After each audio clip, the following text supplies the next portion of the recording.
أعوذ بالله من الشيطان الرجيم. نحن نقص عليك نبأهم بالحق إنهم فتية آمنوا بربهم وزدناهم هدى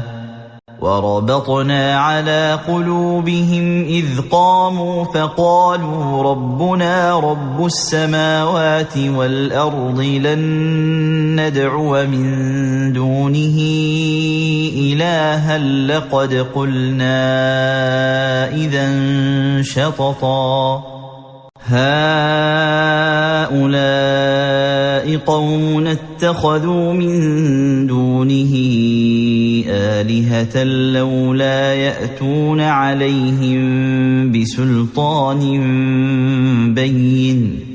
فمن أظلم ممن افترى على الله كذبا وإذ اعتزلتموهم وما يعبدون إلا الله فأووا إلى الكهف ينشر لكم ربكم من رحمته ويهيئ لكم من أمركم مرفقا